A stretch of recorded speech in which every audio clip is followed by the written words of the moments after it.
अस्सलाम वालेकुम नाजरीन, मैं हूं अहमद मंसूर और आप देख रहे हैं वीएन पॉइंट। नाजरीन, तहरीके इंसाफ इमरान खान और अली अमीन गंडापुर सहूलत कार बन चुके हैं। खैबर पख्तूनख्वा में खास तौर पे जो दहशत गर्दी की और फितना और खारिज की जो ये लहर है, उसमें पाकिस्तान की रियासत को एक बार फिर जिस बड़े अफरियत का सामना है, उसके लिए जो अदारे और रियासत काम कर रही है, नई हिकमत अमली के तहत इंटेलिजेंस बेस्ड ऑपरेशंस भी चल रहे हैं, उसमें घर से रुकावट, ये क्या मामला है? और इस सारी सूरत हाल से जो सवालात खड़े हुए हैं, उनका जवाब जानते हैं। हमारे साथ आज मेहमान हैं जमशेद खान साहब, और जमशेद खान सीनियर सहाफी और तज्जियाकार है। मैं ये बता दूं कि इनको मैंने क्यों रिक्वेस्ट की कि इस टॉपिक पे आज हम पॉडकास्ट में बात करते हैं। एक तो इनका ताल्लुक खैबर पख्तूनख्वा के जनूबी इजला से है, दूसरा ये इस्लामाबाद में अरसा कोई 25 साल से शोबा सहाफत से और वर्किंग जर्नलिस्ट और तहरीके इंसाफ इमरान खान और इवन जो खैबर पख्तूनख्वा हुकूमत है उसके मामलात से बहुत अच्छी तरह वाकफ है। उन पे इन्होंने काम किया हुआ है और मैं समझता हूं कि ये उनके अंदर की बातें जानने वाले चंद सहाफियों में से हैं, और इनकी जो बातें हैं, जिनकी मालूमात हैं, मेरे नजदीक तो कभी गलत नहीं हुई। जमशेद खान साहब, बहुत शुक्रिया बात करने का। ट्वीट एक है खान साहब का भी, ट्विटर एक्स हैंडल, और साथ तहरीक इंसाफ का ऑफिशियल हैंडल भी।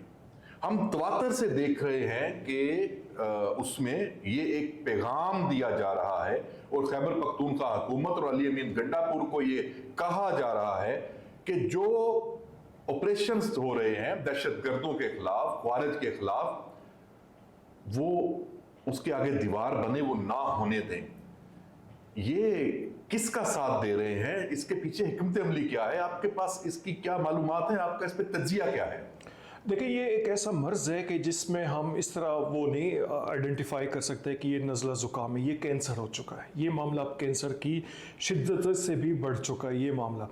और आप देखें कि ये सिर्फ जो बानी पीटीआई है उनका सिर्फ इशू नहीं है, बल्कि उसके साथ जो उनकी सूबाई हुकूमत है, और सूबाई हुकूमत से आप नीचे आते हैं तो मुख्तलिफ अजला में ये आपको सिचुएशन जो है वो सामने आती है कि किस तरीके से यहाँ पर खैबर पख्तूनख्वा की पुलिस को पहले मफलूज किया गया और किस तरीके से उनको ये हिदायत दी गई कि आपने शाम 6 बजे के बाद से लेकर सुबह 8 बजे तक अपने पुलिस स्टेशन में ही नहीं रहना। इसके साथ साथ बेशुमार खवारिज के हमले हुए इन पुलिस स्टेशन के ऊपर भी हुए, लेकिन उनको इक्विपमेंट्स नहीं दी गई, उनको ऑपरेशन करने की इजाज़त नहीं दी गई। तो इसका सीधा सीधा मसला यही था कि ग्रास रूट लेवल पर सूबाई हुकूमत तक उनके एनेक्सेस मौजूद थे, पूरे राब्ते मौजूद थे, उनको बसाया गया, उनको आबाद किया गया। रिसेंटली आपने देखा होगा कि किस तरीके से यहाँ पर बन्नू कैंट में जब हमला होता है FC हेडक्वार्टर पे और उसके साथ साथ अदनान असलम जो है वो शहीद होते हैं, तो इनसे इतना कुछ नहीं होता कि उसकी मजम्मत कर ले। यानी कि ऑपरेशन की हिमायत करनी तो दूर बात, लेकिन जो फोर्सेस के लोग शहीद हो रहे हैं, पिछले दिनों 12 FC के जवान शहीद हुए, आर्मी चीफ वहां पे गए, वजीर आजम वहां पे गए जनाजा पढ़ने के लिए, लेकिन इनको कोई तौफीक नहीं हुई। इसकी वजह क्या? रिसेंटली आपने देखा होगा कि 1-2 दिन कबल जो है यहाँ पे बन्नू कैंट के साथ एक डेयरी फार्म था जिसमें खवारिज जो है वहां से गाय लेकर चले गए, और उसके साथ साथ ये दूसरा FC वाला वाकया, ये सारे आपस में जुड़े हुए वाकयात हैं। यानी सहूलतकारी इतनी अंदर से हो रही है कि वो खुलेआम वहां पे कार्रवाइयां कर रहे हैं और सूबाई हुकूमत, सूबाई इंतजामिया वो उनको शेल्टर दे रही है।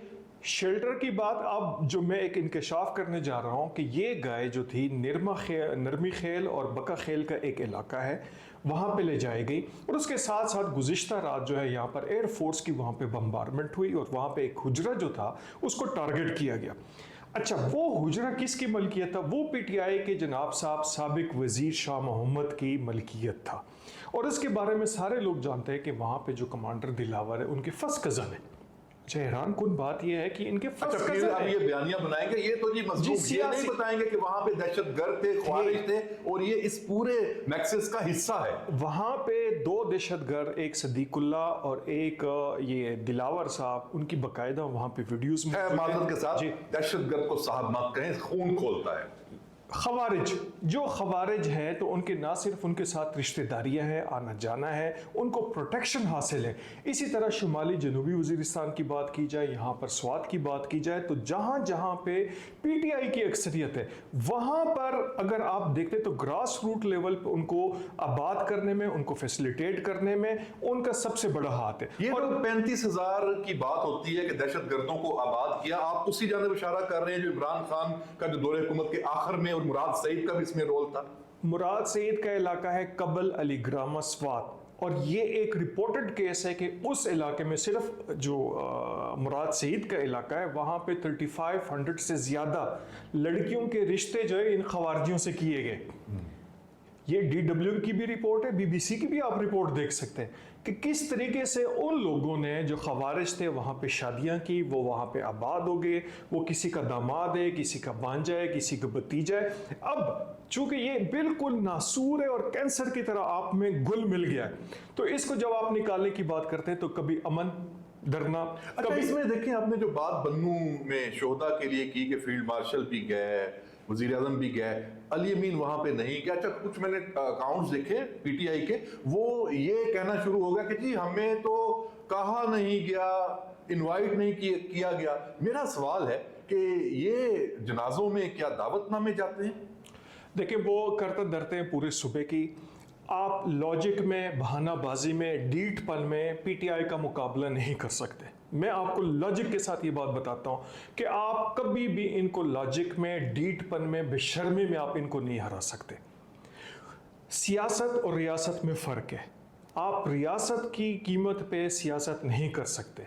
ये बात जो हमारे पॉलिसी मेकर्स हैं उनको भी समझ आ चुकी है कि अब रियासत की बका के लिए ज़रूरी है कि आप इनका खात्मा करें। और ख़ात्मा कैसे होगा? वो ऐसे होगा कि अब ऑपरेशन नागुज़ीर हो चुका है, आप इनको एक जवाब देना होगा कि हाँ या ना। ये ग्रे वाला काम नहीं चलेगा। खान साहब, एक सूबे में हुकूमत है उनकी, उसी सूबे में अगर कार्रवाई इदारों ने करनी है तो वो हुकूमत तो उसमें रुकावट बन रही है। वो सियासी जमात जो वहां बरसे इक़्तिदार है, उसकी जो लीडरशिप है वो अवाम को उकसा रही है अपने इदारों के खिलाफ खड़ा होने पे। उनकी मौजूदगी में ऑपरेशन कैसे होगा? आपको फिर हिकमत अमली तब्दील करने की जरूरत नहीं है। इंटेलिजेंस बेस्ड ऑपरेशन जो है इस वक्त उनकी जो कामयाबी की रेशो है वो सबसे ज़्यादा है, और इसी वजह से है कि सिविलियन आबादी को कम से कम नुकसान पहुंचे, बल्कि ना हो, उनको अवेयर भी किया जाता है। लेकिन मुसीबत यह है कि पॉलिटिकल जो सिस्टम है वो फिर कोऑपरेशन नहीं करती। यानी कि अगर किसी इलाके में कहा जाता है कि आप इस इलाके को खाली करें, तो वहाँ पे मौजूद जो उनके वर्कर्स हैं उनको कहा जाता है कि आप इसकी मुखालफत करें, एक रायनामा हमवार करें, जिसकी वजह से लोगों को कहा जाता है कि जी ऑपरेशन की तो बातें वैसे ही हैं, ऑपरेशन नहीं हो रहा, और इसके साथ साथ वहाँ पे अमन की बातें कहलवाई जाती है। ये एक प्रोटेक्शन वॉल बना दी जाती है। जो हमारे सिक्योरिटी फोर्सेस है, एक तरफ खवारजे, एक तरफ ये अमन के नाम पे, चाहे वो कलदम पीटीएम हो, चाहे अब पीटीआई हो, इनका एक ही तरीका। यही पे यहाँ पे जो ये सवाल फिर ये भी अब उठ रहा है, बिल्कुल बहुत अहम आपने नुक्ता यहाँ पे बयान किया कि ये ऑपरेशन से आप मना कर रहे हैं। जो शोहदा हैं, शहीद हो रहे हैं पाकिस्तान की खातिर, अवाम की खातिर, खैबर पख्तूनख्वा के अमन की खातिर, यानी फिर जो उन शोहदा का जो मकसद है, मिशन है, उसमें और तहरीके इंसाफ की जो सोच है, जो पॉलिसी है, इसमें फिर बिल्कुल तजाद है। ये मुकम्मल 90 डिग्री का तजाद है। इसमें इतना तजाद है कि इनको सिर्फ और सिर्फ मैं आपको एक बात बता दूं कि जिस दिन भी यहाँ पे वो सप्लाई लाइन काट दी गई सोशल मीडिया की, पाकिस्तान में पाकिस्तान तहरीके इंसाफ की, जिसमें घर बैठ के इनको हज़ारों लाखों रुपए अदा किए जाते हैं, उसके बाद इस मुल्क में सुकून आ जाएगा। उसकी वजह यह है कि वो किसी भी तरीके, ग्राउंड रियलिटी और बात है। देखिए, हमारे जो आम लोग हैं उनके मसाइल और हैं। हम दोबारा आते हैं दहशतगर्दी पे। दहशतगर्दी का नासूर सबको पता है, उसका इलाज भी पता है, उसका तरीक़ाकार भी सबको पता है। लेकिन पीटीआई की जानिब से कहा जा रहा है कि 2008 की तरह ऐसा ना हो कि हमें निशाना बनाया जाए, क्योंकि ये तो बहुत उनके ज़मानती है ना। तो सबसे पहले निशाना तो इन्होंने बनना है, और ये बन भी नहीं सकते अभी, क्योंकि ये अब रियासत और जो इदारे हैं उनके दरमियान एक रकआउट की। अच्छा, आप देखें, एएनपी जब हुकूमत में थी, पीपल्स पार्टी, वहाँ शहादतें होती हैं। वो दहशतगर्दों की जो उस जंग में जब वो पहला फेज था, उसमें वो बराह रास्त निशाना थे। तहरीक इंसाफ की लीडरशिप बड़ी सुकून से है, महफूज है, हम नहीं कहते, बिल्कुल अच्छी बात है, नहीं होना चाहिए, लेकिन क्या ये इस चीज को साबित नहीं करता कि इनका कोई गठजोड़ है, इनको तो बिल्कुल फ्री एक टिकट मिले हुए है, तो ये क्या मौलाना फजल रहमान जैसा बंदा उनके बेटे महफूज नहीं है, लेकिन पीटीआई वाले महफूज हैं। क्या पीटीआई की तहरीक इस्लामी तहरीक है? क्या वो दीन पे पूरी तरह अमल पैरा है? हमें तो ये भी बात देखनी है ना कि अगर आप दीन और इस्लाम की बात करते हैं तो पीटीआई और जेईआई में तो फ़र्क तो है। एक लिबरल मॉडरेट है और एक दूसरी मुकम्मल तौर पे मजहबी जमात है। लेकिन आप मजहबी जमातों को निशाना बना रहे हैं, लेकिन पीटीआई को आप कुछ नहीं कहते, तो इसका मतलब क्या है कि या तो आपकी गठजोड़ है, या आपकी पार्टनरशिप है, या आप उसके फैसिलिटेटर्स हैं, जो कि तीनों बातें बिल्कुल दुरुस्त है। आखिरी सवाल, ये जो ट्विटर और एक्स पे बयानात, एक तो इमरान खान साहब के जेल में हैं, वो तो इस्तेमाल नहीं कर रहे, फिर जो वो अकाउंट्स इस्तेमाल कर रहे हैं और उसमें वही ज़बान बोल रहे हैं जो ख्वारिज की है, जो तालिबान की है, जो पाकिस्तान दुश्मनों की है, तो फिर क्या करना चाहिए रियासत को जो नहीं कर रही? देखिए, हम 5th जनरेशन वार की बातें करते थे, सोशल मीडिया की बात करते थे और उसका मजाक भी उड़ाया जाता था, लेकिन अब दिन ब दिन इसकी अहमियत आप नेपाल की सूरत हाल देख लें, मलेशिया में देख लें, दूसरे ममालिक में, कि किस तरीके से हुकूमतों को तब्दील किया जाता है, किस तरह जहन साजी की जाती है, किस तरह उनका ब्रेन वॉश किया जाता है, किस तरह अवाम को जो है रियासत के सामने खड़ा किया जाता है, रियासती पॉलिसियों को नाकाम बनाने के लिए खड़ा किया जाता है।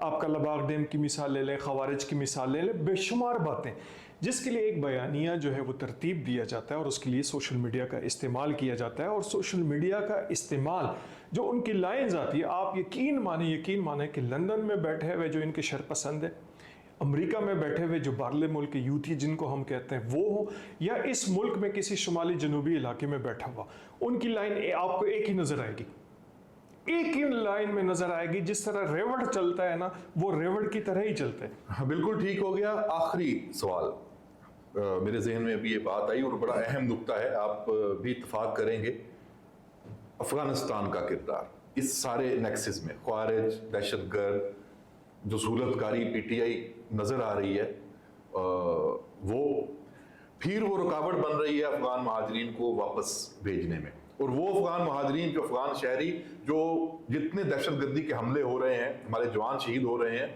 उसमें 70-80% तो वो उनकी जो शनाख्त है वो सामने आ रही है, फैक्ट है।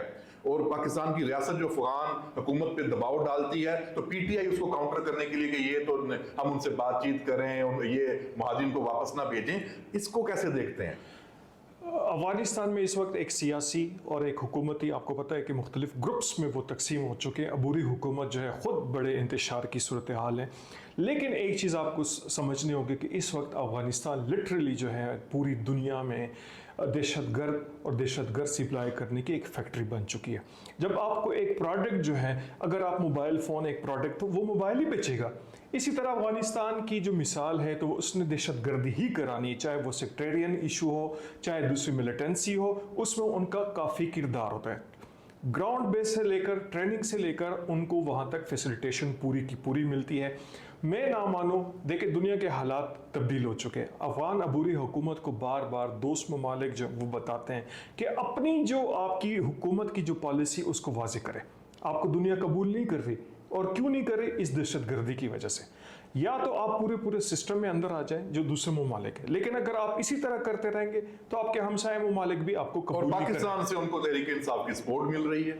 पाकिस्तान तहरीक इंसाफ के सपोर्टर भी अगर आप देखें तो यहाँ पर इस्लामाबाद में काफ़ी बड़े ऐसे वाक़यात हुए जिसमें अफगान शहरी ही मुलव्वस थे।